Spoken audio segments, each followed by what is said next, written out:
Good day, East Hampton, Sag Harbor, and community. Welcome back. Welcome back to LTV. Welcome back to life in the Hamptons. Our beaches and surf are glorious. The farm stands are rich with fruits, vegetables, and herbs. The wineries are flowing. The bars, clubs are hopping. Museums and art galleries are buzzing. Children are back to camp. And theaters are back with live performances, which brings me to my very special guest today, Alan O'Reilly. Alan is the Director of Education and Community Outreach at the Bay Street Theater.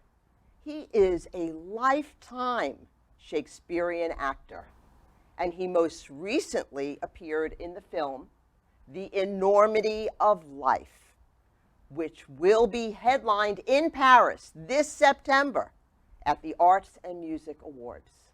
So let's meet this truly wonderful and very talented man, Alan O'Reilly. Yes, great to have you. Great to be with you. Absolutely. Alan, I'd like to start by asking you, how did you get started in the arts? Sure. Well, you know, I was a late bloomer, Sandra. I actually didn't get started acting until I was 19. I was always a jock. Okay. In the Philadelphia area, and my life was sports, especially football. And I played football. I was good. I broke my collarbone my junior year, so my parents sent me to boarding school in New Jersey. And I was a glorified, what they called postgraduate. I was there to play football for 1 year to get a football scholarship.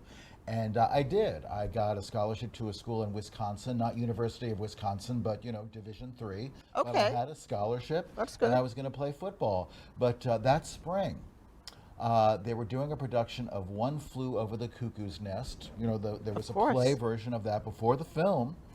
And I was intrigued by that. And my mother always said that I was a born actor. I was always the class clown and things like that. And people always said, you know, you should really go on the stage. So I sort of said, yeah, right, no, I'm a football player. Anyway, so I was in that play, and I was cast not as a leading role, but as one of the residents of the ward. It is a mental institution where the play and movie takes place, of course. So I was glorified, what we would call a vegetable.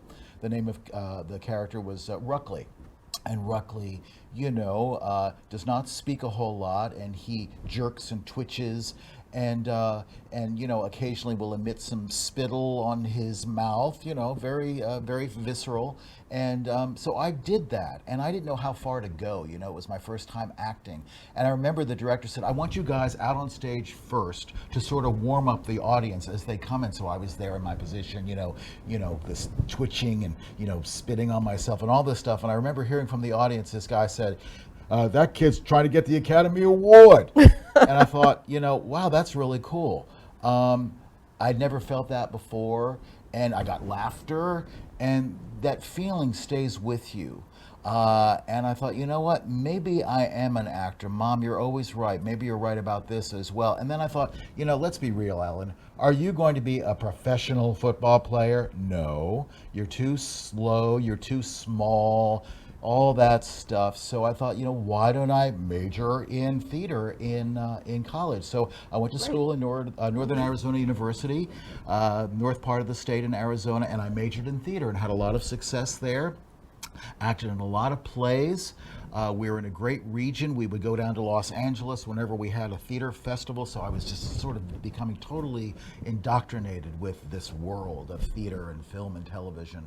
And that went very well. Then after that, I went to a conservatory for 2 years in Scottsdale, Arizona. Not Juilliard, but Scottsdale, Arizona, Actors Lab, Arizona, where I did everything from build the sets, clean the toilets, and also play the leading roles in in a lot of the shows they did. I played Macbeth when I was 23 there. Fabulous. And got a lot of great training. Of course, primarily for the stage, voice, diction, singing, dialects, tai chi, dance, you name it. And I was very well trained for 2 years there, so that was a great experience for me.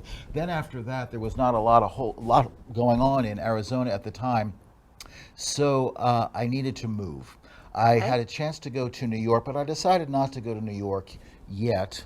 I went to Atlanta and became an acting intern at the Alliance Theater, where I met my wife, Teresa. Yes. She was a year ahead of me.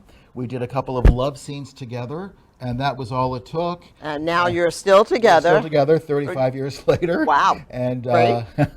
Must have been a good scene. It was a fabulous scene. They don't give it to anybody anymore. They will not give up that scene to just anybody. That's right, you own it. So we did that. I graduated from the Alliance Theater, and then when I was in my second year at the Alliance, a new Shakespeare company was being founded called Georgia Shakespeare at Oglethorpe University, a fine liberal arts college there in the northeast part of the city. And I thought, you know what, after I get out of this intern program, I'm going to audition. And I'd always loved Shakespeare. You know, I was new at it, but I remember in college they were doing a production of Twelfth Night, and this girl that I was interested in had a record player. This is 1980. And I had all of these wonderful collections of Shakespeare recordings with Paul Scofield, Richard Burton, Derek Jacobi, you name it. And I would go to this girl's room in the afternoon and listen to these recordings of these wonderful British Shakespearean actors, the best practitioners of this type of work, of course, in the world.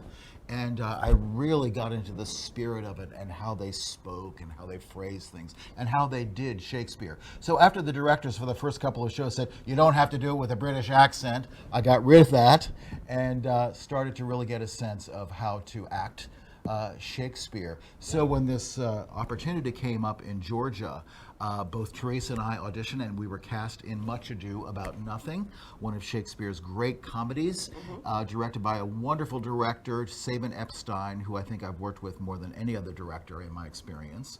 But that was our first time, Much Ado About Nothing, and Teresa was actually also in Romeo and Juliet. Very quick story. Jane Hathaway, the Nancy Culp, the actress from the Beverly Hillbillies. We were in a tent back in those days in Georgia. She quit on opening night because it was too hot. So my wife, Teresa, took over as the nurse in Romeo and Juliet for the rest of the run, replacing, you know, Jane Hathaway from the Beverly Hillbillies. So there we go. But that was a great experience. And then after about 4 or 5 years with the company, I was made an associate artist.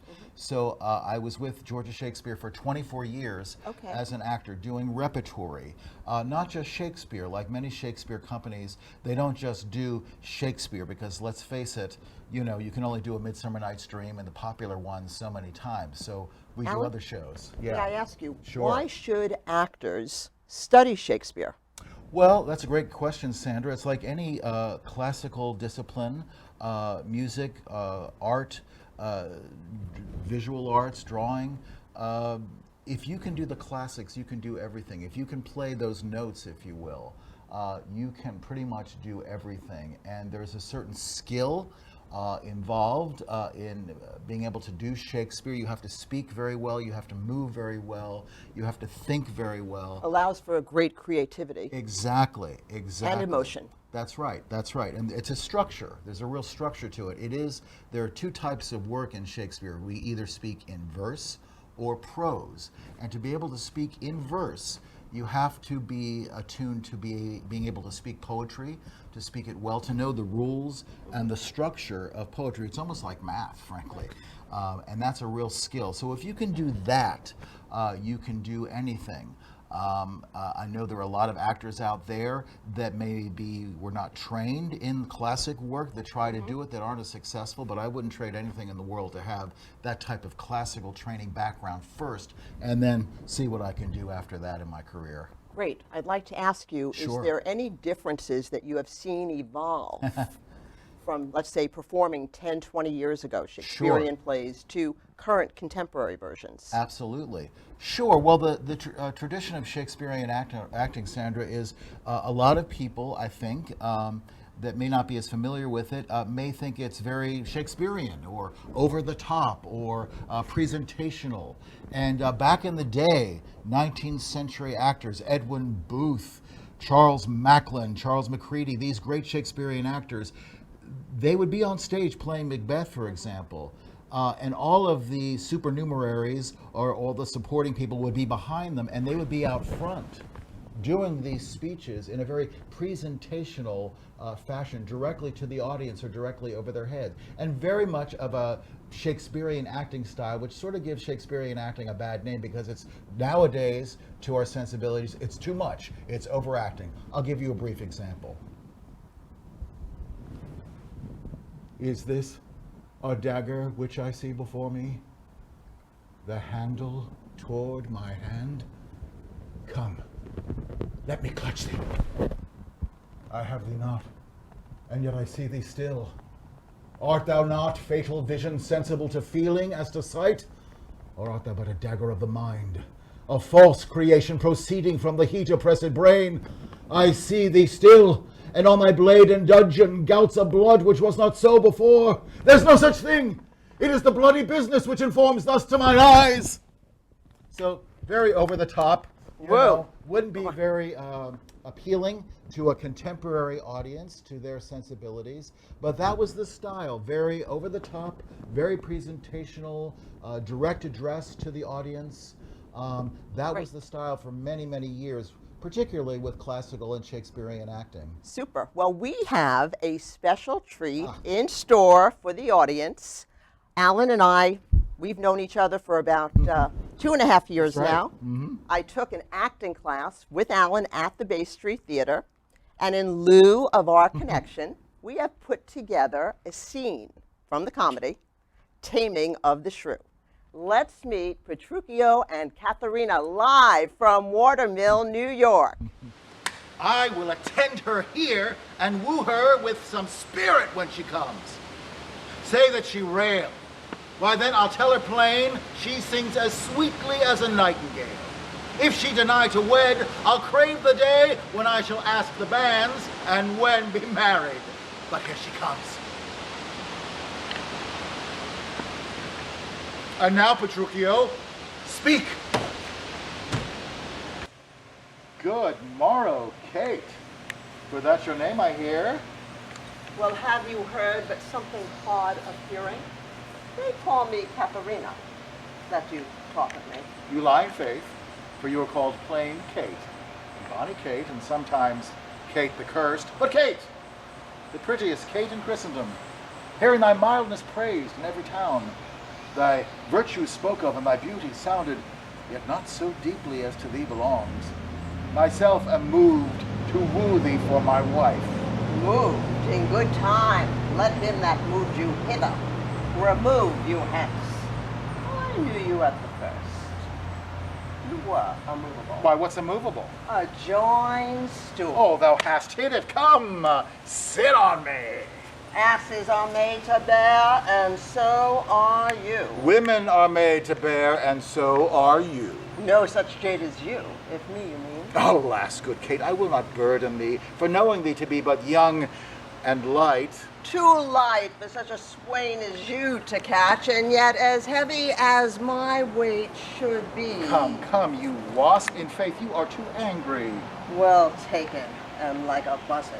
If I be waspish, best beware my sting. Who knows not where a wasp does wear his sting? In his tail. In his tongue. Whose tongue?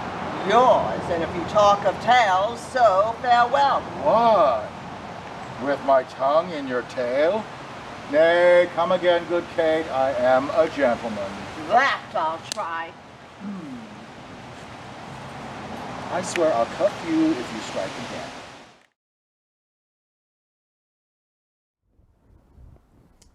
Thank you. I'm still a little sore. Yes. I hope you all enjoyed that scene that we did together. I certainly enjoyed Alan teaching me how to practice the slap. Yes. There is an art to it. Yes, there is, and we did a lot of reps on that. Anyway. Anyway, so that was great stuff. Yes. Alan, what would you like to share with us about Taming of the Shrew? It is a Sure. controversial. Yes, it is. play. Yes, it is. As you might have gathered from some of the lines and the relationship between Kate and Petruchio, I think very much that they fall in love at first sight, Sandra. That moment that I hope we captured where we first see each other is like boing, and everything after that is sort of a defense mechanism to protect themselves. They're two very strong-willed people, and There's a power play going on. absolutely, absolutely. sexes. Absolutely, and I think they both feel like they've met their match. Yes. But of course, they have to woo each other in public. Petruchio is here to get a wife, and that's Caterina. And so they use a lot of wordplay, as you saw in the scene, a lot of physical moves. We sort of did a toned down version of the physicality, but it's a highly physical relationship and scene. But I think that in order to keep the ruse going for the parents and the friends and the people in Padua where the play takes place, they make everybody think that they are sparring and warring and all this kind of stuff. And I think it gets pretty rough, and it's hard for a contemporary audience because Petruchio does starve Caterina, and he does put her in a room off to the side and really tries to tame her. Now, again, this is the 17th century. And at the very end of the play, they get married. And Caterina gives this long speech at the end where she says basically, you will be my lord and husband, and I will serve you. And I'm going to put my hand under your boot as an example of just how much I am dedicated to you, Petruchio. And, contemporary audiences have a real hard time with that. Sure. It's not done as much as maybe it should be. It's a wonderful, spirited play. But usually the way contemporary directors and actors handle that situation, that relationship, and that speech is it's sort of a nudge, nudge, wink, wink thing. Hey, why don't we do this? Why don't you make them believe that you're really going to be my servant, because that's what they expect, right? So put your hand under my boot, we'll do the thing, and we'll go off and live happily ever after and have a great marriage, a wonderful sex life, and all that good stuff. And I really feel like Kate and Petruchio are two of the most loving couples. And they do fall in love. They do fall in love. I think they fall in love at first sight, and it grows. They're both so strong that they require. That's exactly right. That's exactly right, Sandra. They need that other person to keep them on their toes. They're a great, great couple. So they go off and live happily ever after. And I really think that Kate and Petruchio, along with the Macbeths, Lady and Lord and Macbeth, are very, very loving couples. Let's talk a little bit about Macbeth. Sure. Well, in that brief sequence we just saw, Sandra, Macbeth is about to murder King Duncan, the King of Scotland. Macbeth is coming back from battle, and he's met by 3 witches on the heath who prophesy you're going to be Thane of Glamis, which is, that surprises Macbeth because, wait a minute, my dad's Thane of Glamis. Oh, wait a minute, my dad died, so I'm Thane of Glamis. And then they say you're going to be Thane of Cawdor. He didn't know about that. And then the Thane of Cawdor turns out to be a traitor, so he becomes Thane of Cawdor. All these prophecies are coming true, but they also say thou shalt be king hereafter. And the theme here is the desire for power. That's exactly right. Lady It's all Macbeth about ambition and power. And how it destroys at the end of the day. That's right. In order to be king, he's going to have to murder the king of Scotland, King Duncan. It's not going to come as easily as the other 2 prophecies. So Macbeth has to murder King Duncan, and he doesn't want to do it because he loves King Duncan. He's like a second father to him. He's very close to him. He's a good king. He's not a bad king. He's a good king. But his wife, Lady Macbeth, of course, who really wants this, who's very ambitious, pushes him and sends him over the edge. And that, along with they both go sort of over the edge. Oh, absolutely, absolutely.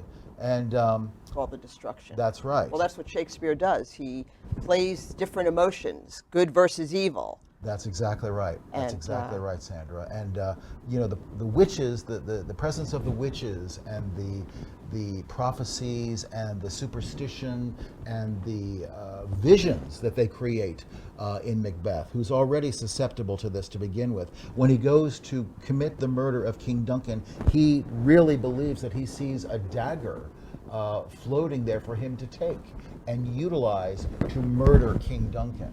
And so he gets freaked out and he kills King Duncan, and he feels really, really bad about it. He's worried about what's going to happen to his soul in the afterlife after committing murder in this life. It becomes a big theme in this play.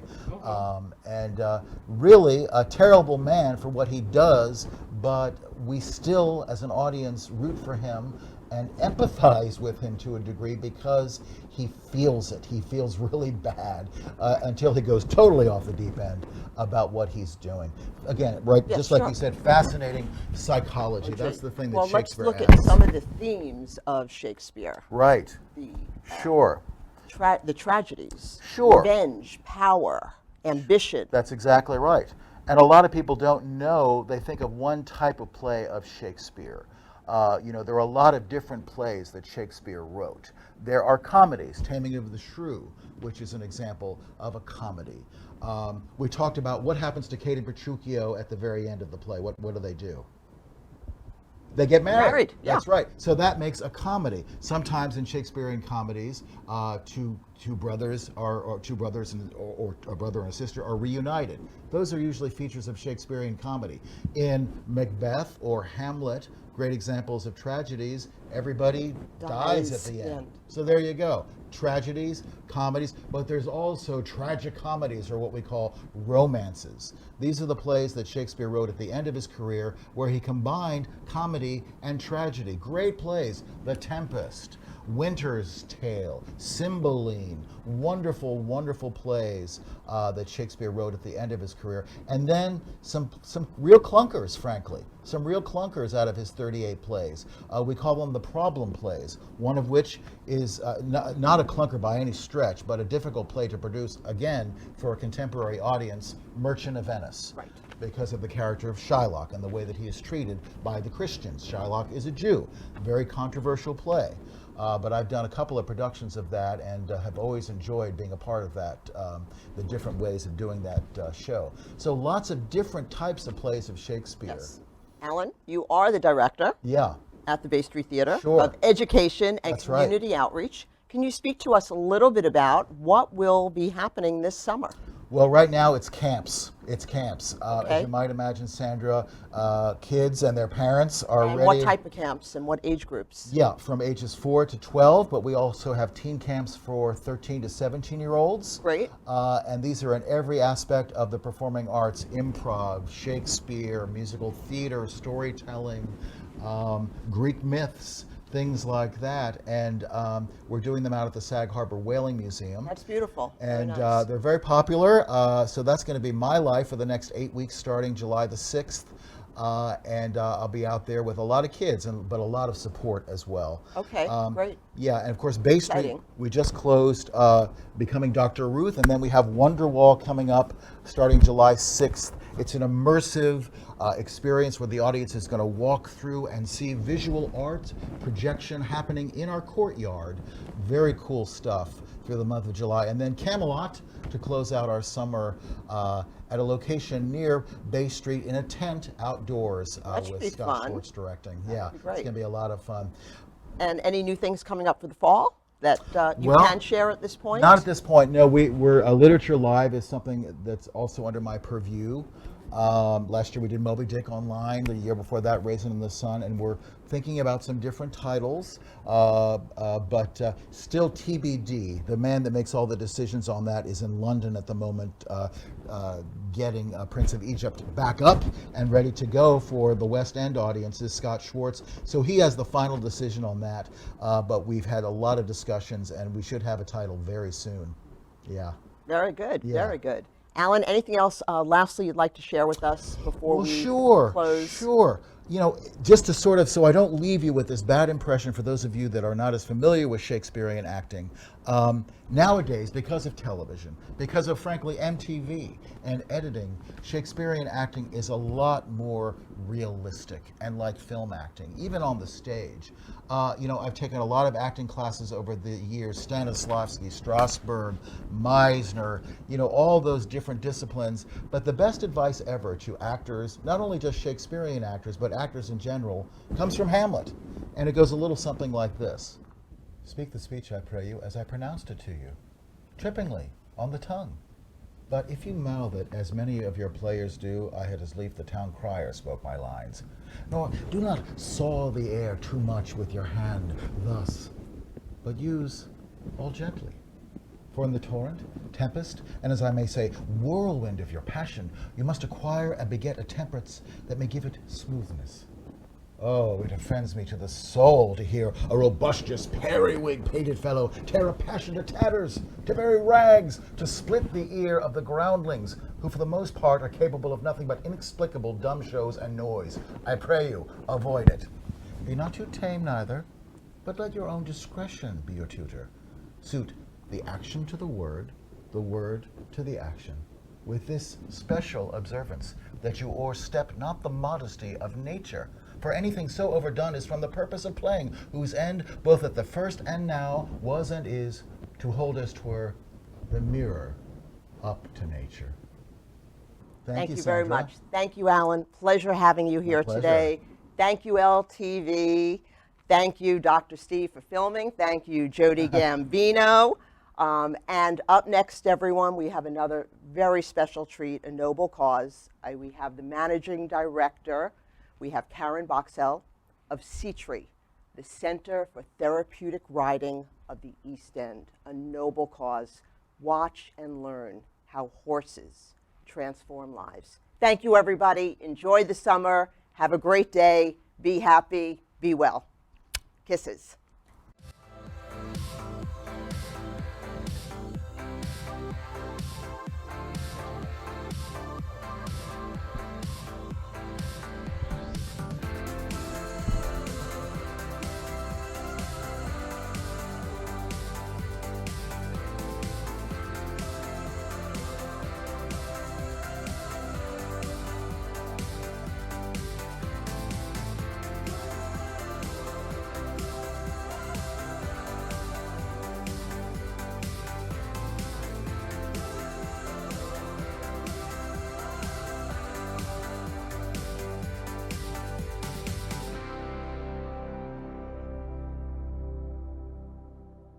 Cool. Beautiful. Beautiful.